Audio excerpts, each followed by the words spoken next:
Hello दोस्तों, मेरा नाम है संजीव तिवारी और मैं स्वागत करता हूं आपका वैदिक प्रकाश के हमारे इस चैनल पे। दोस्तों, पिछले 12 साल से मैं ऑकल्ट की मॉडलिटीज लाइक वैदिक एस्ट्रोलॉजी, न्यूमेरोलॉजी एंड वास्तु जैसे फील्ड पे प्रैक्टिस भी करता हूं और लर्निंग भी करता हूं। इसके साथ ही मैं ऑकल्ट मॉडलिटीज लाइक एस्ट्रोलॉजी और न्यूमेरोलॉजी जैसे टॉपिक्स पढ़ाता भी हूं। तो दोस्तों, आज सब हम यहाँ पे इकट्ठा हुए न्यूमेरोलॉजी को सीखने के लिए। सीखने से पहले, आगे बढ़ने से पहले मैं आपको बताना चाहता हूँ कि देखिए, न्यूमेरोलॉजी हो, पाल्मिस्ट्री हो, एस्ट्रोलॉजी हो या कोई भी ऑकल्ट की फील्ड हो, ये सब एक दैविक विद्या है। ये ईश्वर की इच्छा से आती है, आपके और हमारे इच्छा से नहीं। हम सब यहाँ इकट्ठा हुए इस विद्या को सीखने के लिए। इसमें भी कहीं ना कहीं उस परमात्मा की, उस यूनिवर्स की इच्छा है। इस विद्या को ग्रहण करने से पहले हम 1 मिनट के लिए उस परमात्मा को, उस शक्ति को, अपने इष्ट को नमन करेंगे और प्रार्थना करेंगे कि वो हमारे इस विद्या को सीखने में मदद करे और इस विद्या को सीखकर इसका उपयोग हम मानव जीवन की भलाई में करेंगे। अपने आत्मज्ञान के लिए सीखेंगे, अपने इंट्यूटिव स्किल्स को डेवलप करने के लिए सीखेंगे। ठीक है, प्रिडिक्शन भी करेंगे, पैसा भी बनेगा, कैरियर भी बनेगा, लेकिन उससे पहले हमारे आत्मज्ञान की वृद्धि जरूरी है। अपने अंतर्मन की चेतना को जगाने के लिए उस दिव्य शक्ति को हम नमन करेंगे 1 मिनट के लिए। चलिए जी, आगे बढ़ते हैं। अब व्हाट इज एस्ट्रोलॉजी? हर वो सब्जेक्ट, हर वो मॉडलिटी जो प्रिडिक्शंस करने में सक्षम हो, जैसे कि एस्ट्रोलॉजी, पाल्मिस्ट्री, न्यूमेरोलॉजी, ये सब उसी ज्योतिष का हिस्सा है जिसको सीख कर हम प्रिडिक्शंस करने की कोशिश करते हैं। तो बेसिकली हमें समझना होगा व्हाट इज एस्ट्रोलॉजी। ज्योतिष को अगर हम दो भागों में बांटते हैं, वन इज द ज्योति एंड अनदर इज ईश। ज्योति का मतलब होता है लाइट, इसका मतलब ईश्वर या गॉड।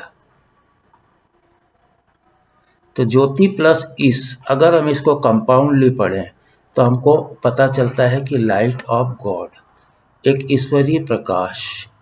इस ईश्वरीय प्रकाश से हमें अपने अंदर देखना है, हमें अपने आप को पहचानना है, हम कौन है। ईश्वरीय प्रकाश को अपने अंदर जगाना है, अपने अंतर्मन को जगाना है, अपने में एक इंट्यूटिव स्किल जगाना है। ये तो हुआ ज्योतिष का पहला उद्देश्य। तो इसका मतलब पहला पार्ट क्या हुआ हमारा?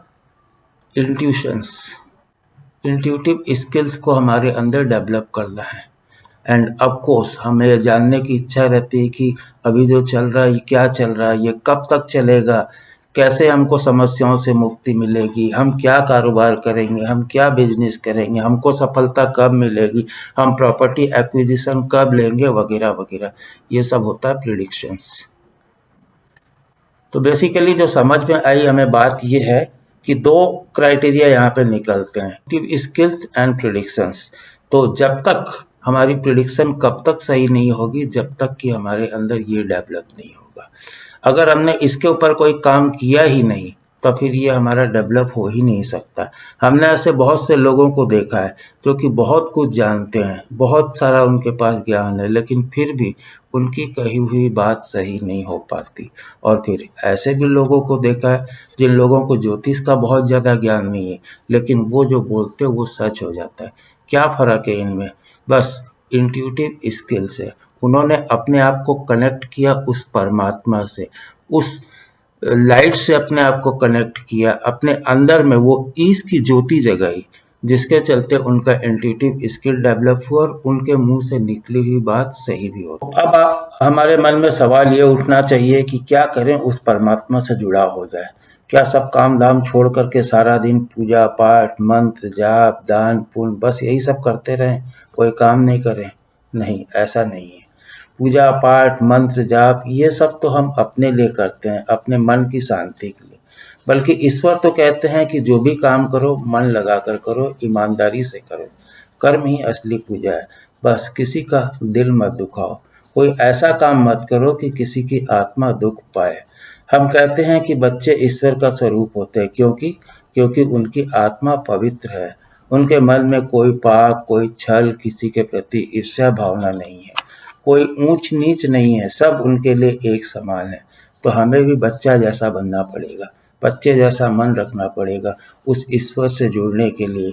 हमें किसी का बुरा नहीं सोचना होगा, किसी की उन्नति को देख करके जलना नहीं, किसी की आत्मा को दुखाना नहीं, किसी के साथ छल नहीं करना, दूसरों के लिए अपने मन में कोई नकारात्मक भाव नहीं रखना, कोई नेगेटिविटी नहीं, अपनी सोच को मैली नहीं होने देना, अपनी आत्मा को मैली नहीं। तो ये तो हो गई ज्योतिष और ईश्वर से जुड़ाव की एक व्याख्या।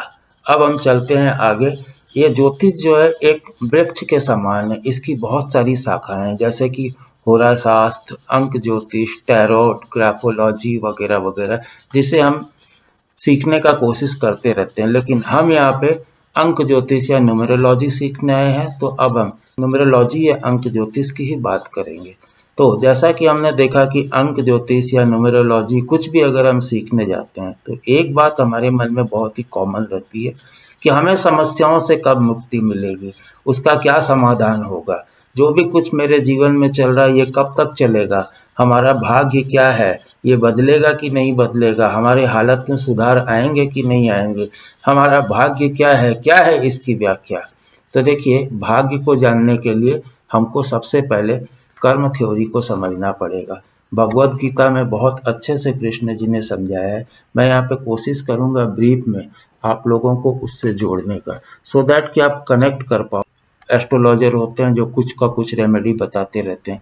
कोई ताला चाबी वाली रेमेडी बताता है, कोई कहता है ऐसा करो, कोई कहता है वैसा करो, लेकिन इन सब से क्या लगता है आपको भाग्य बदल जाता है। बीच में ऐसा भी चला था कि नाम बदलो भाग्य बदलो, तो आपको लगता है ये सब रेमेडी करने से भाग्य बदल सकता है, ये बदल सकता है कि नहीं बदल सकता है, क्या होता है, ये सब चीज़ को हम अपने कर्मा थ्योरी में समझने का कोशिश करते हैं। तो क्या है हमारा कार्मिक लॉ, क्या है हमारा कार्मिक बैलेंस, क्या कहता है हमारा कर्म सिद्धांत, आइए जानते हैं। देखिए, कर्म सिद्धांत कहता है कि हर व्यक्ति को उसके कर्मों का फल भोगना पड़ता है, यानी अच्छे कर्मों के अच्छे फल और बुरे कर्मों के बुरे फल। कहते हैं कि कर्मा पीछा नहीं छोड़ते, कर्मा वापस लौट करके आते हैं। अगर हमने कुछ अच्छा किया होगा तो हमारे पास अच्छा लौट कर आएगा, और अगर हमने कुछ गलत किया होगा तो हमारे पास गलत लौट कर आएगा। यह सिर्फ इस जन्म की बात नहीं है, यह किस्सा आगे भी बढ़ता है। सपोज करें मैंने कोई कर्म किया जिसका फल मुझे भोगना है, जितना मैं इस जीवन में भोग पाया ठीक है, और अगर नहीं भोग पाया वो कर्म एक्यूमुलेट होंगे, जाकर के जमा होंगे, बैलेंस कैरी फॉरवर्ड होगा। तो उससे जब अगले जन्म में मैं आऊँगा तो मुझे वो कर्म भोगना पेंडिंग रहेगा। ये हमारा कार्मिक डेट। तो बेसिकली इसको 3 भागों में बाँटा जाता है। एक है संचित, संचित का मतलब एक्यूमुलेटेड, जमा किया हुआ। हम बैंक में पैसा जमा करते हैं ना, इस तरह से जमा किया हुआ। अब आप बोलोगे ये क्या है, ये किसने जमा किया? संचित किया हुआ कर्म, इकट्ठा किया हुआ कर्म किसने किया? हम अपने जीवन में जो भी अच्छे या बुरे कर्म कर रहे हैं, कर्म सिद्धांत के अनुसार हमें उसका फल भोगना होता है, ये बात फिक्स। तो जितना हम इस जीवन में भोग पाए वो भोगा साहब, और जो बच गया वो अगले जन्मों के लिए। तो इस तरह हमारे कर्मों के बकेट, कर्मों की टोकरी में हमारे कर्मों का जमावड़ा होता चला जा रहा है। ये है हमारे कर्म। कनेक्ट कर पा रहे हैं? संचित का मतलब हो गया जमा किया हुआ कर्म। कहाँ से जमा हुआ? हमारे कर्मों का बैलेंस। ये हमारे जो कार्मिक बैलेंस थे, जो हमने पिछले जन्मों में किए और उसको पूरा नहीं कर पाया, और उसको अभी हमने आगे कई जन्मों में उसको पूरा करना है। मिसाल के तौर पे समझिए, मेरा नाम है संजीव। इससे पहले पता नहीं कितने जन्मों में मैं क्या क्या था और मैंने क्या क्या कर्म किया होगा, और उसमें से पता नहीं मैंने कितने कर्म भोग लिए होंगे और कितने कर्म भोगने बाकी होंगे। तो जितने कर्म भोगने बाकी है वो सब इस बकेट में रखे हुए हैं, ऐसा मान लीजिए, आपको समझने में आसानी होगी। तो ये हो गया हमारा एक्यूमुलेटेड कर्म। अब सेकंड आता है प्रारब्ध।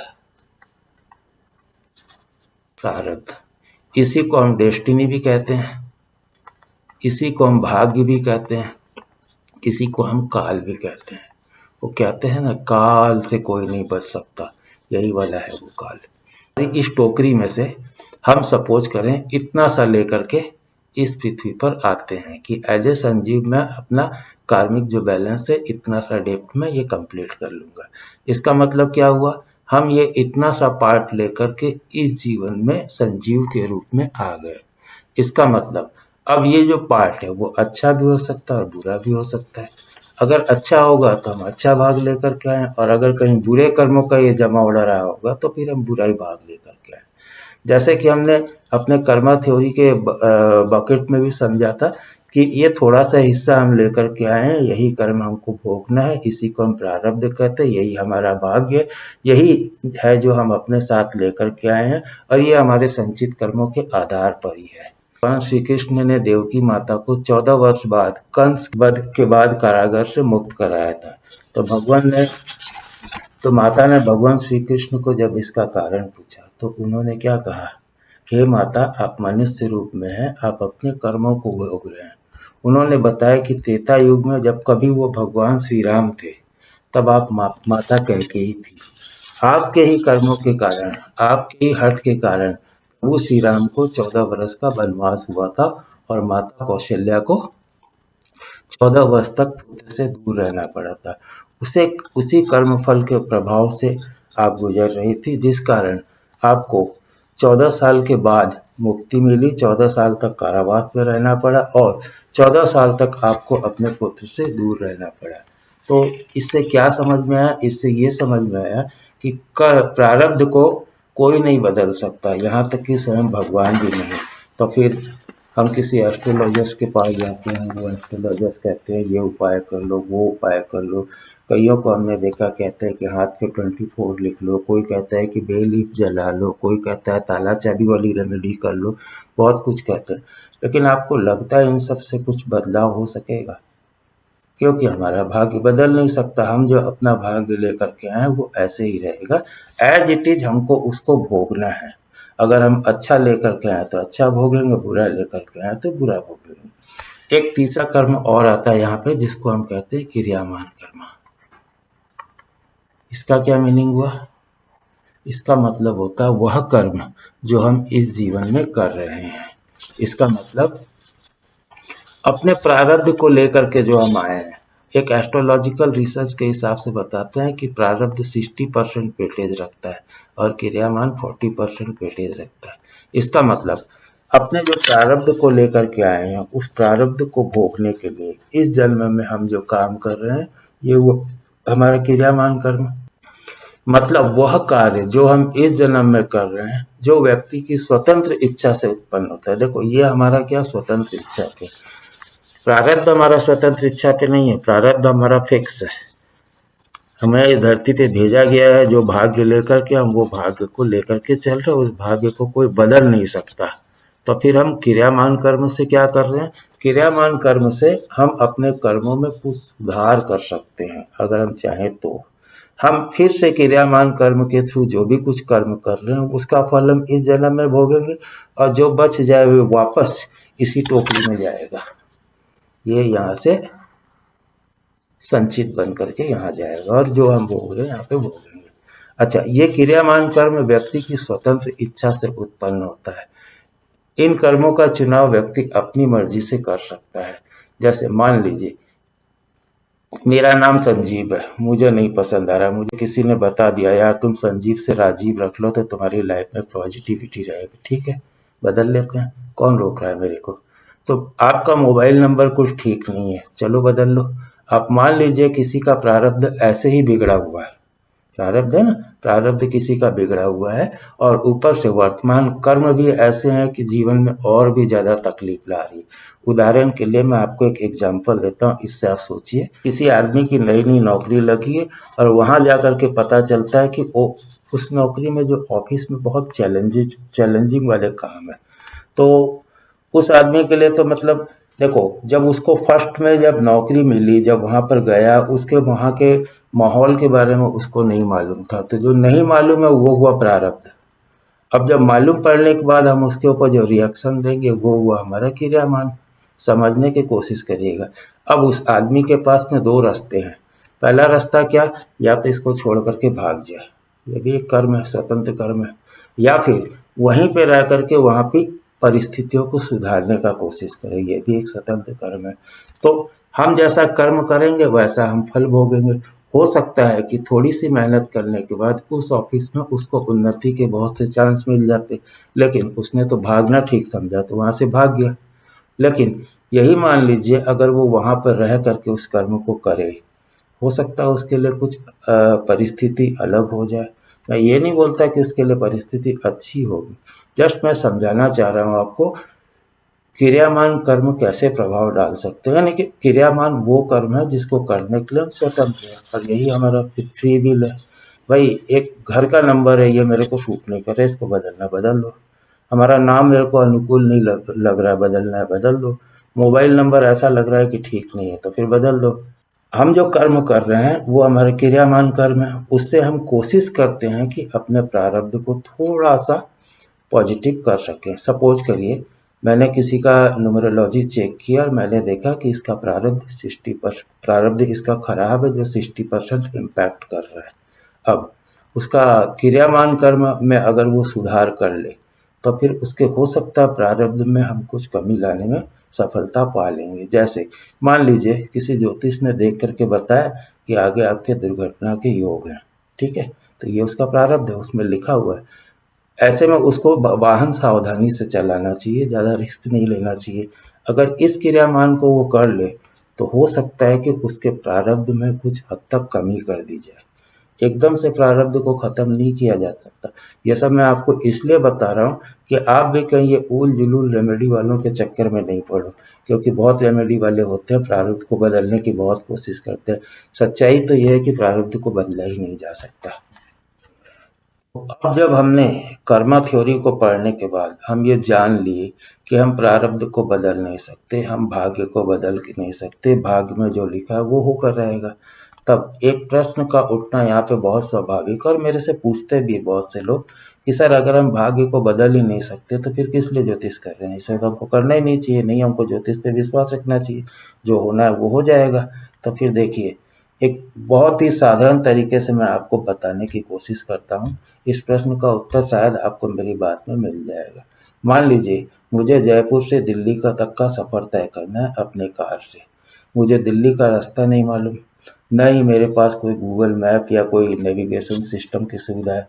तो सोचिए मेरे लिए रास्ता कितना मुश्किल भरा होगा, क्योंकि मुझे एक तो रास्ता नहीं मालूम है। किसी से पूछ कर जाऊँगा तो धीरे धीरे धीरे जाऊँगा, और फिर पता चला कि किसी ने गलत रास्ता बता दिया है, तो फिर उतनी दूर जा कर के वापस यू टर्न लेकर के मैं आऊँगा। फिर किसी से पूछूँगा, फिर एक नया रास्ता बताया जाएगा, फिर पता चला कि वो रास्ता जाम था, और तब पता चला कि मेरी गाड़ी में पेट्रोल ख़त्म हो रहा है। अब पेट्रोल पंप यहाँ आस-पास कहाँ मिलेगा ये भी मुझे नहीं मालूम। होते होते होते दोपहर हो गई, शाम हो गई, मुझे भूख लगी जोरों की, लेकिन दिक्कत ये है कि अच्छा खाना कहाँ मिलेगा वो भी नहीं पता है।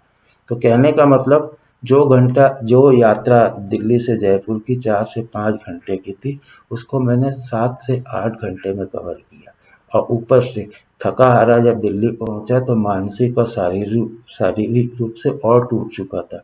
अब दिल्ली में जो काम है वो काम तो मैं करने से रहा, मैं तो बोलूँगा यार मुझे कुछ नहीं मालूम, मुझे रेस्ट करने दो, अब जो होगा अब कल देखेंगे। सिर्फ मुझे रास्ते के बारे में नहीं मालूम था, इसलिए दिल्ली की यात्रा मेरी बहुत इतनी कठिन हो गई। अब ज़रा एक उपाय सोचिए, सपोज करिए मेरी कार में नेविगेशन सिस्टम लगा होता तो मुझे रास्ता किसी से पूछने की ज़रूरत नहीं, गूगल मैप ऑन किया रास्ता बताते जाता। कहीं आगे जा कर के रास्ता मान लीजिए जाम आ रहा है या फिर कोई मरम्मत का काम चल रहा है या कोई बैरियर से एक अल्टरनेट रास्ता भी बताता है। पेट्रोल पंप कितनी दूरी पे है वो भी बताता है। अच्छा होटल कहाँ मिलेगा खाना खाने के लिए वो भी बताता है। कुल मिला कर के मेरी यात्रा बहुत सुखद होती, मैं आराम से दिल्ली पहुँचता, अपना काम करता, और काम करने के बाद अगर हो सकता है मैं उसी रात लौट भी आता। तो कहने का मतलब कितना फ़र्क आया, एक में नेविगेशन सिस्टम था, एक में नेविगेशन सिस्टम नहीं था। बस तो कहने का मतलब यही है, ज्योतिष से भाग्य या दुर्भाग्य को नहीं बदला जाता, बस इसे हम एक मार्गदर्शन की तरह यूज कर सकते हैं, एक नेविगेशन सिस्टम की तरह यूज कर सकते हैं। अगर भाग्य को बदला जा सकता तो फिर दिल्ली को उठा के हम जयपुर ही क्यों नहीं ले आए। मुझे जयपुर से दिल्ली जाने की ज़रूरत ही नहीं पड़ेगी, बस जयपुर में ही दिल्ली। लेकिन ऐसा संभव नहीं है। हम जो प्रारब्ध लेकर आए हैं, जो भाग्य लेकर के आए हैं, वो तो हमको भोगना ही है। लेकिन कोई मार्गदर्शन अगर मिल जाए, कोई नेविगेशन सिस्टम अगर मिल जाए, कोई बताने वाला अगर मिल जाए, तो हमारा रास्ता थोड़ा सा आसान हो जाएगा। तो ज्योतिष से बस ये पता चल सकता है, इंडिकेशन मिल सकता है, डायरेक्शन मिल सकता है, गाइडेंस मिल सकता है, जिससे हम अपने आप को संभाल सके, अपनी मानसिक स्थिति को सुधार सके। सपोज करिए मेरे एक्सीडेंट होने के योग हैं जो मुझे पता चल गए, तो मैं अपनी वाहन को ठीक से चलाया करूँगा, मैं वाहन चलाने में सावधानी रखा करूँगा। मुझे पता चल गया कि आगे जा कर के मेरा स्वास्थ्य बिगड़ने वाला है, तो मैं अपने स्वास्थ्य का ध्यान रखूँगा, एक्सरसाइज वगैरह करूँगा, गलत हैबिट्स को छोड़ दूँगा। मुझे पता चल गया कि आगे जा कर के मुझे कोई प्रॉब्लम होने वाली है, तो उस प्रॉब्लम के लिए मैं मानसिक रूप से तैयार रहूँगा, अलर्ट रहूँगा। ये फ़र्क पड़ता है। और एस्ट्रोलॉजी कभी ये नहीं कहती कि हम भाग्य को बदल देंगे या समय को बदल देंगे, क्योंकि वो भाग्य, वो समय तो प्रभु श्री राम ने नहीं बदल पाए, क्योंकि उनको भी तो 14 साल का वनवास हुआ। श्री कृष्ण जी नहीं बदल पाए, हालांकि पांडवों ने तो उनसे रिक्वेस्ट करी थी कि हे कृष्ण युद्ध को टाल दो, वो तो कृष्ण थे, अगर चाहते तो सब कुछ रोक लेते, लेकिन ऐसा नहीं हुआ। तो दोस्तों ये तो थी हमारी इंट्रोडक्टरी क्लास में, जिसमें हमने जाना कि ज्योतिष क्या है, कर्मा थ्योरी क्या है, ज्योतिष की व्याख्या को समझा और कार्मिक बैलेंस और कार्मिक डेप्थ को भी समझा। अब इसके बाद हम अंक ज्योतिष के तरफ प्रवेश करेंगे, जिसमें हम व्हाट इज़ न्यूमरोलॉजी जानेंगे, हिस्ट्री ऑफ न्यूमरोलॉजी जानेंगे, टाइप्स ऑफ न्यूमरोलॉजी कितने प्रकार के होते हैं न्यूमरोलॉजी वो जानेंगे, वैदिक न्यूमरोलॉजी से आपका इंट्रोडक्शंस करवाएंगे, और इसके साथ साथ वैदिक न्यूमरोलॉजी और दूसरे टाइप की न्यूमरोलॉजी में क्या क्या डिफरेंस है, ये सबको हम आगे लेकर के आएंगे। इस वीडियो में बने रहिएगा और काफ़ी ज्ञान की बातें पाने के लिए इसको हो सके तो सब्सक्राइब भी करिएगा, ताकि नेक्स्ट वीडियो जैसे ही आए आपको नोटिफिकेशन मिल जाए। जय श्री कृष्ण।